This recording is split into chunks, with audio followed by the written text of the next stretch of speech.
Hello guys, good morning or good day. I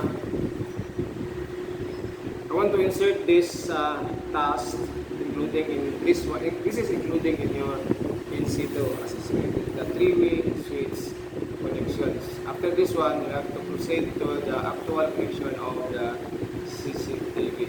So first of all, I will show you first the materials and tools. So this is the tools, the combination pliers, the long nose pliers, the wire stripper,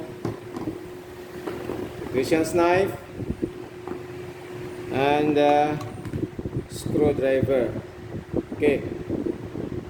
And then the materials, of course, the receptacle and the bulb, and the conductor and the breaker for our supply.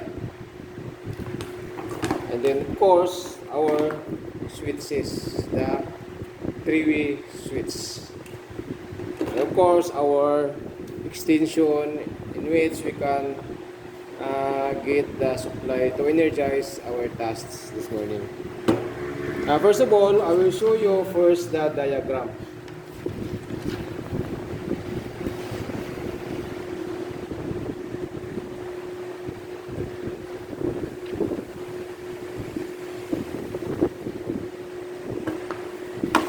So this is the diagram on how to connect the two three-way switch.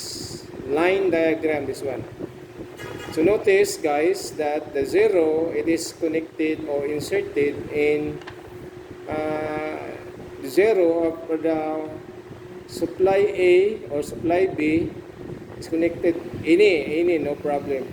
So supply B connected to zero. And the supply A is go directly to the receptacle 1 terminal.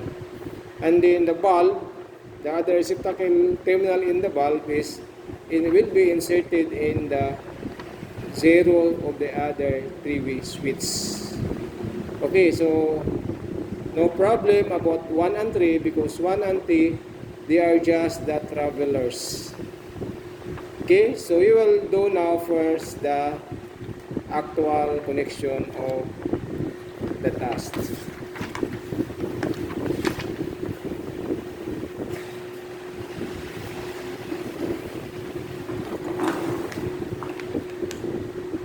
Okay, this is our wire strip, our wires. We have to cut first this one, and then use wire stripper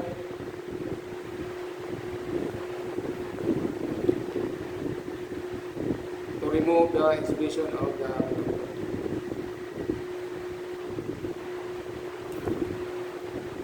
other side also.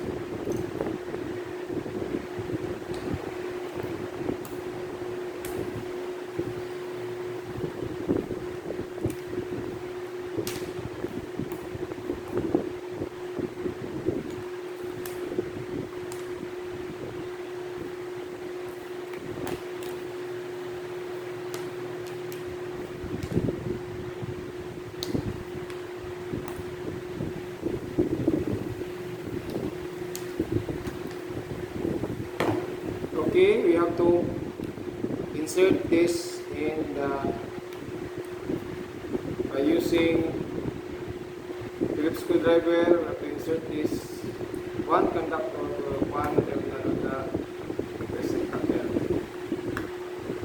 and the other one is the other terminal of the receptacle.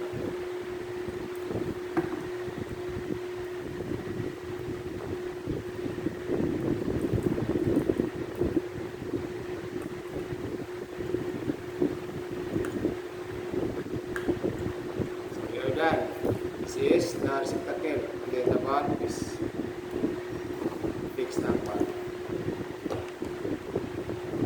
Now if you go back to the diagram I showed you a while ago, from the valve it is connected to zero. So you can find the zero in the switch itself. So zero valve. is our circuit breaker, our supply. So we have to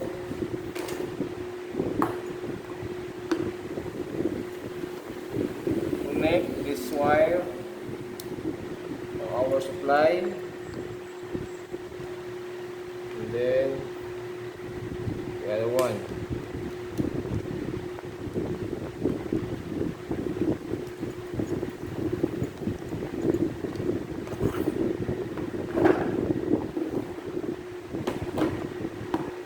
Okay, from the supply, it is connected to one of the conductor, and from the supply will be inserted in the zero of the TV switch. Okay, this is the zero area, zero. So we have to insert this conductor from the supply, and then the other one from the bulb. This one will be inserted there. So we remove this one. This is the one from the bulb.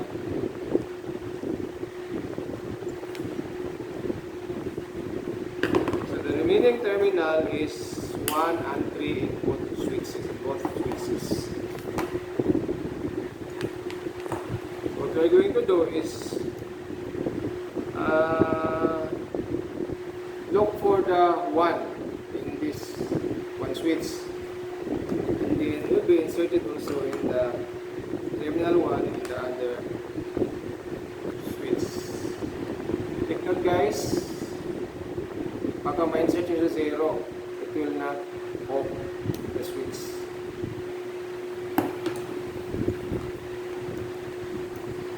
Okay, the 3, this one is the 3, insert the 3, and then will be inserted also in the 3 terminal. Okay, we are done. This is very simple task. This is what we call the one lamp controlled in 2 different location. This one. Now the purpose of this connection is you have to install this one in your houses, especially this switch. You can install this one in your bedroom, and the other switch is install this one in the entrance of your house, so that there is convenience to switch on and off one of the bulb in the living area, living room, sa sala na to. So, we are ready na. Supply, this one, the supply. This is our extension wire in which we can get current. Sorry guys, there is no mile plug, but we have to be innovative. So insert.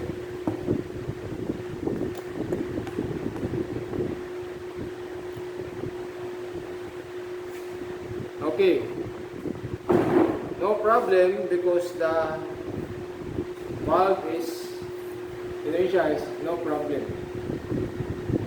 So we have to switch on first, either. Okay. Now, I will explain to you the function of this one.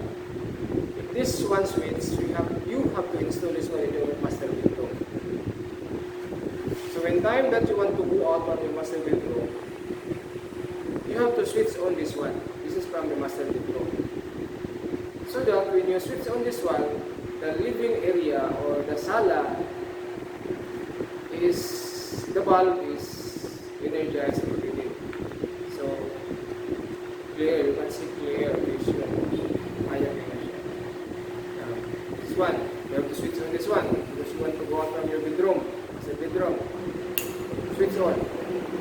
So out, nakapunta sa layo ng bedroom. Now if you want to go out,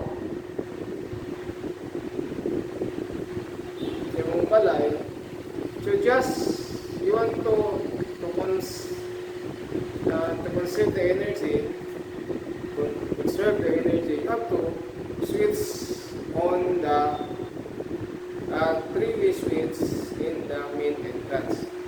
You are going to go back to your master bedroom. Just simply switch off the one three-way switch in the entrance. So out na ka sa imong house.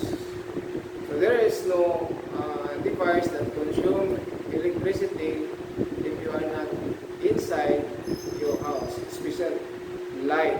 But the appliances and refrigerator, it is fixed appliances, that's no problem. And you have to go back to your house, just simply when you enter the main door, switch on. So the sala now is working. The bulb is working in the sala. Time na you want to go inside your bedroom, so you have to switch off the sala area. Okay. So this is the principle. One lamp control in two different locations.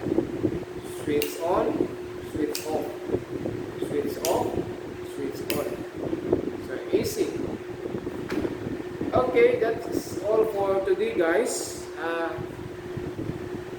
Next time, we have to do the actual connection of our CCTV. This is the part of our assessment in NC4, the three-way connection. So that's all for today. Don't forget to like and subscribe, comment, subscribe my channel, in my YouTube channel. Bye. God bless.